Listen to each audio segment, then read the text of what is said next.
Okay, we're gonna keep this short and simple because the changes have already been covered by me in the previous video, so if you watched most of these, you will know what this information means. So I will only cover what's actually coming out, and we're of course gonna start with Soleta.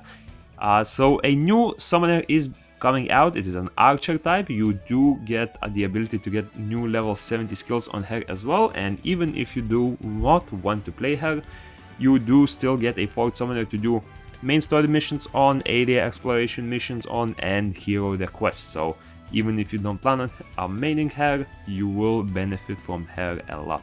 Soul connection system will be added. This allows you to choose any monster that has been fully evolved, awakened, and skilled up as the material monster, and you are able to select a monster of the same grade and the same type. So for this case, my Argen are used as material, and Rosario, being an archer monster and a 5-star monster, can be used as a soul connect monster. This will boost the monster's level, max skills, evolution, and awakening to the same level as it is of the original material monster. Guild Infinite Raid is being added as well. This is a content where you fight a lot of waves of mobs, 2 waves of regular mobs and then a boss mobs, and then it switches to level 2, level 3, all of that.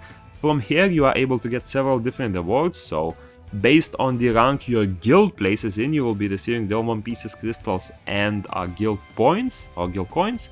And based on the individual score, you will be receiving illusion mirrors, breath of life, sky stones, and enhancement shards. The guild proficient research tower will be added as well. It can be found in the guild town next to the daily spin wheel. Once you access it, you are able to do several actions. First of all, you are able to donate materials in order to level it up. You can find the information about level ups by clicking on this little button here. Each level of the guild profession tower will provide you with a gold discount when crafting items, as well as an increased limit to how many items you can craft. Exact discounts that you get can be checked in any profession page, where you can see the regular cost as well as the discount crafting cost, plus how many items you are able to craft for that day. Quite a lot of guild changes happening, however most of those are miscellaneous, and the only ones you will need to know is you are able to finally check the boxes that your other guildies received, as well as participation changes. So first of all, you are able to participate up to 50 people in attacking roster rather than 25 from before, and you are also able to select members for defense and attack individually. So no longer a member needs to have a proper defense set up in order to attack, and vice versa. You are able to allow attacking to a certain player without using their defense, or you are able to use their defense without needing them to attack at all. Quite a few battlefield changes which will shake up the meta quite a bit. So first of all, the seasons are getting changed to 28 days rather than every week. This means that the rewards will be adjusted accordingly and will be buffed by exactly 4 times. There will be a few shop changes. So first of all, the bike frame will have easier requirements and you will only need top 20 to obtain it. And the recipes and the limits for getting various items was changed. So durability stone, you are able to buy 50 per month, for example. Devilmons will receive a big change. The milestone Devilmons that you unlock with Sky Stones starting at Combatant 2 up to Warrior 2 will be completely removed. So if you haven't bought those yet, make sure to do it. Now you will only be able to buy 3 Devilmons per month regardless of your rank, costing 60 each. And for the enhancement materials, you will have this new ultimate gem selection box, which will allow you to select any legendary item up to 3 times per week. And another big change will be the power limits. There will be 3 different power limits: 350,000, 500,000 and 1 million. These will change every few days, and if your monsters and summoner are over the power limit, your stats will be reduced equally in order to match that limit. So at 500,000, if you have, let's say, 1 million power, all of your stats will be reduced by 2 times. Big changes happening to Rapture. First of all, you no longer get any free entries from Sky Island as well as the Sunken Ruins. These will now consume 30 energy on entry, and you are actually able to quick battle them if you have done the stage 10 times before. To compensate for this, of course, you are losing the support rewards, but the final rewards have been buffed, so at level 5 you are able to get 100,000 gold and 22,000 sky stones. Now for Path of Oblivion, that will be changed as well. It's currently not available since it's available only on the weekends, but support runs from that dungeon have been removed as well. It will stay once per day entry, and you are no longer able to do any additional ones with energy, but the rewards have been buffed and you now get around 52,000 sky stones from it, as well as having the ability to do a quick battle there as well. Seal has been changed to a 3-player mode. However, to compensate for this, the HP and damage have been reduced quite a bit as well. So do not worry, the seal is definitely way easier now, and as you can see, my personal best record of 2 minutes 11 seconds was actually achieved in a duo, so it will be significantly easier to do it now than it was when it was a 6-player mode. Galagos Ruins will get some changes as well. For the most part, this will make Galagos much harder than it was before. The good thing is you will no longer consume any monster energy if you lose the stage. However, you will now require way more energy in order to enter them. So you will have a total of 10 energy, and here are the amounts you consume for each stage. This means that, for example, if you have used a monster in the boss stage and it consumes 7 energy, you only have 3 energy left, and you will no longer be able to bring it into a boss or even an elite stage anymore, because at 3 energy it will not be enough to bring it here. So yeah, it will be quite harder. However, the rewards have been adjusted accordingly as well. The attribute point system was added. You will receive 20 of these Wisdom of Fire book pieces every 3 dupes that you summon for each element. What these allow you to do is boost the book level of a monster. So if you enter any monster, you will see the option right here.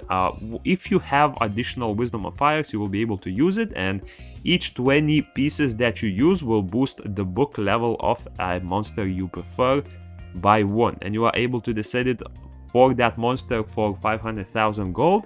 However, be careful, because in the future this is planned to be a monthly reset, and you will not be able to reset it more than 1 time each month. There will be a new collection book challenge, which will reward you with 2 5-star Devilmons and quite a few Rainbow ones. The weapon and sub-weapon transmogs are being added. You can access them through the equipment overlay right here. For the most part, these will be a little bit cheaper to craft for the easier ones, and much more difficult to craft for the later ones. As you can see, the material costs here are quite high. And once you craft these, you are actually able to unlock level 2 buffs for these outfits. So previously, a set 4 for the Lake Scenery set was boosting warrior type monster defense by 23. Once you acquire the weapon and sub-weapon transmogs, it will become a set 6 and it will boost defense by 42. And you can get these sets of 6 for quite a few of these outfits, especially most outfits that boost stats of your monsters or your summoner. New paid outfits are coming out as well, so the pirate captain outfits are going out for Kina, Orbia, Cleef and Soleta. And now a few news on the 1-year anniversary event. So first of all, the check-in event will be starting. Unfortunately, I cannot show you the day 1 awards, but I can show you the rest. So for this one, the main one was 2 legendary scrolls.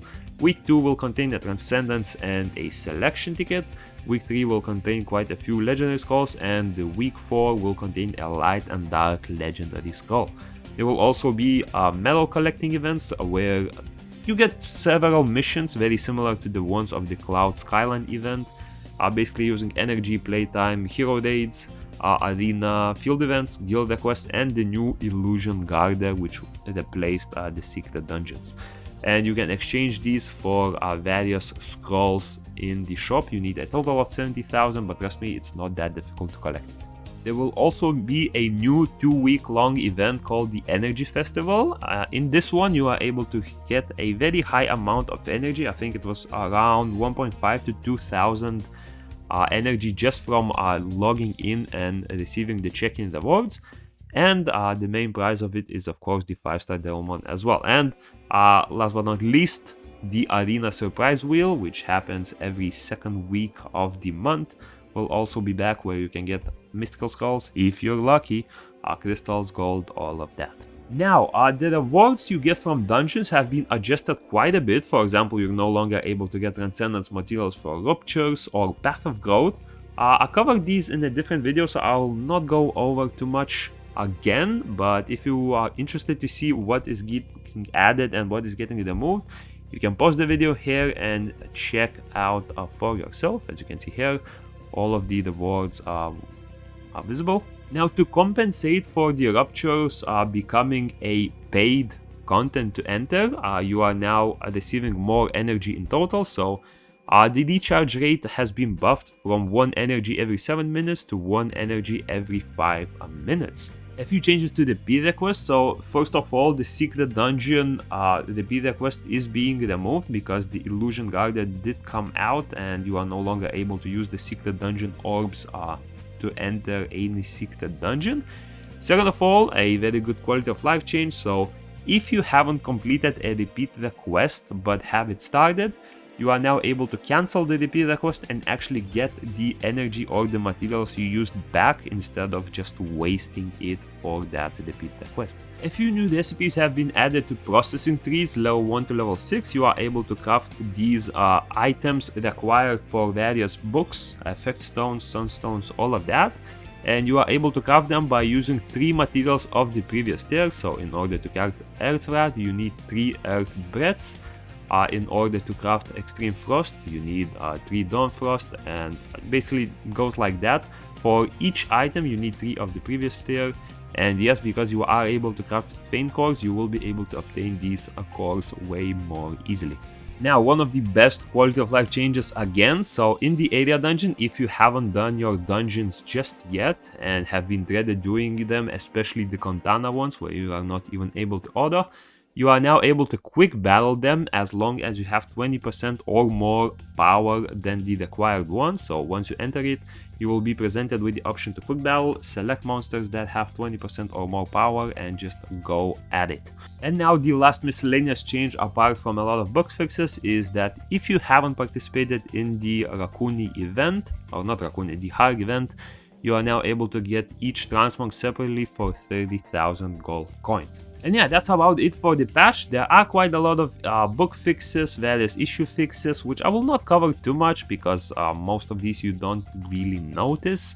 The Korea server did not receive a big patch today. It was just a no maintenance patch, and they're only really getting a few new events added. So if these events are big and worth spreading the news about, I will make a video once this comes out today. But apart from that, yeah, they're not getting too many new stuffs. Arena wheel, crystal, this will be basically rewarding you up to 50,000 crystals based on when you created your account. And yeah, more gameplay coming soon, stay tuned for that, and peace.